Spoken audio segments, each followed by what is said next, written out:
وبركاته. بسم الله والحمد لله. الحمد لله الذي أنزل القرآن هدى للمؤمنين ورحمة وأتم به كرامة بالحكمة.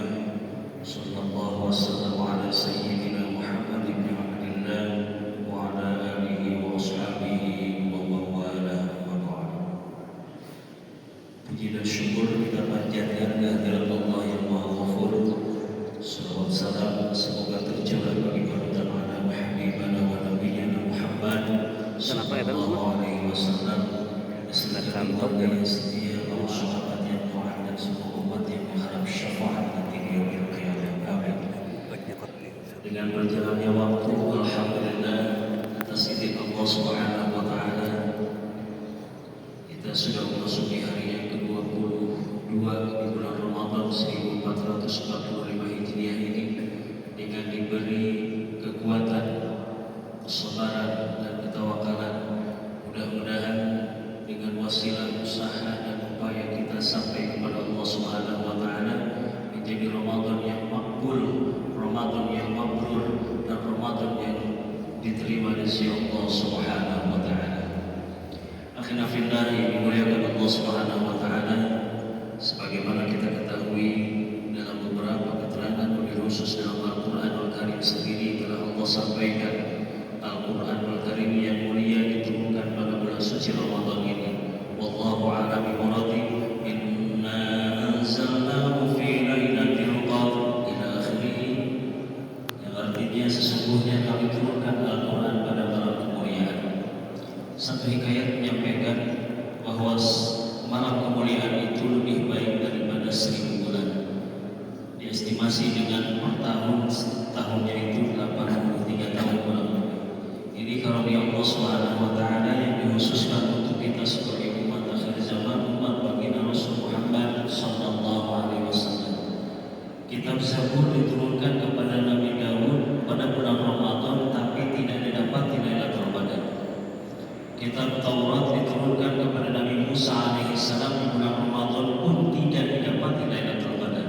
Begitupun dengan kitab Injil, yang beberapa hikayat, beberapa riwayat yang qat'i menyampaikan bahwa Injil diturunkan juga pada bulan Ramadan, tetapi tidak didapati di dalamnya Lailatul Qadar. Hanya Al-Qur'anul Karim yang Allah lebih memperjelasnya melalui surat Al-Qadar bahwa pada malam kemuliaan itu Al-Qur'anul Karim diturunkan. Subhanallah.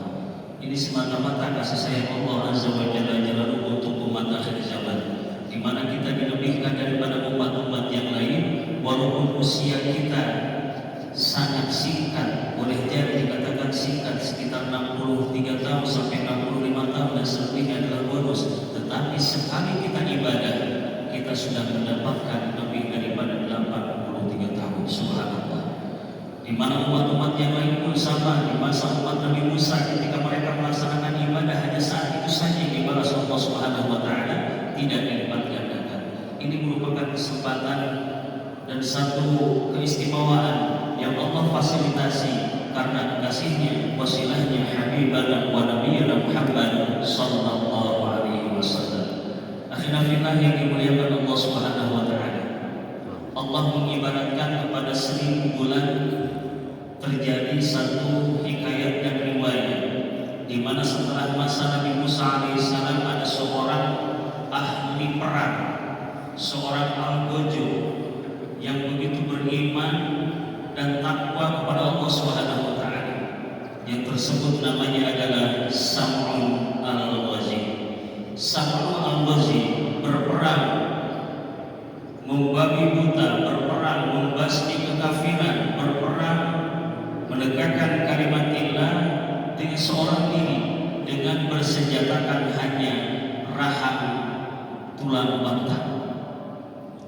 Tulang rahang onta, rahang tulang onta atau tulang rahang onta, barangkali mana yang lebih tepatnya. Beliau Sam'un al-Ghazi dituliskan dalam sejarah selama 1000 bulan memerangi orang-orang kafir, memerangi orang-orang yang kufur kepada Allah, memerangi orang-orang yang melawan kepada Allah, tidak taat atas perintah Allah. Nah, sehingga Allah jadikan keistimewaan untuk umat akhir zaman cukup menghidupkan satu malam saja di malam Lailatul Qadar. Pada 10 terakhir bulan Ramadan, didapatinya Lailatul Qadar adalah sama dengan perangnya Sam'un al-Ghazi selama 1000 bulan atau 83 tahun. Subhanallah. Ini kemurahan Allah yang Allah fasilitasi untuk kita. Mudah-mudahan kita mendapatkannya. Dalam sebuah riwayat Ihya Ulumuddin Al-Imam Al-Ghazali telah menuliskan, menurut taksiran beliau, taksiran seorang imam besar, seorang ulama ahli filsafat, seorang ulama ahli filosofi yang begitu amaliyah terjaga, begitu ibadahnya sangat terjaga dan hidup dan kehidupannya dengan penuh dengan ketawaduan. Yang subhanallah, beliau mentaksir bahwa apabila diawali puasa pada hari Selasa, maka jatuh pada tanggal 27 Ramadan Lailatul Qadar. Wallahu a'lam. Dan yang terbaik adalah kita cari dari semenjak malam 21, malam 23 nanti, dan insya Allah malam 25 tepat di malam Jumat, dan malam 27 di malam Ahad, malam 29 di malam Selasa. Kita cari 10 hari ini. Kita i'tikaf di masjid, perbanyak amaliyah, mudah-mudahan menjadi makbul, menjadi ijabah, terbuka pintu langit dan senantiasa diijabah oleh Allah Subhanahu wa taala sebagaimana janji baginda Rasul Muhammad sallallahu alaihi wasallam, siapa orang yang bermunajat pada malam Lailatul Qadar, tuftahus sama, terbuka pintu langit, wa mustajabatu du'a, dan diijabah semua doanya. Karena tanazzalul malaikatu war-ruhu fiha bi'izni rabbihim min kulli amr. Allahu a'lam bishawab. Turun berjuta-juta malaikat sampai ke bumi, bukan hanya di langit bumi tapi sampai ke bumi, membawa segala urusan-urusan kita, urusan dunia, urusan akhirat, urusan ibadah, urusan kehidupan apapun. Setiap urusan kita diusulkan kepada Allah Subhanahu wa taala, dan insyaallah nanti akan dibawa oleh malaikat dan disetorkan kepada Allah. Maka oleh karena itu, mari kita bersama-sama buat proposal yang sebaik-baiknya, proposal yang akan kita ajukan di hadapan Allah nanti malam 23, malam 25 dan 27 sampai 29 yang akan datang. Mudah-mudahan Allah karuniakan ijabah untuk kita semua. Astagfirullahaladzim.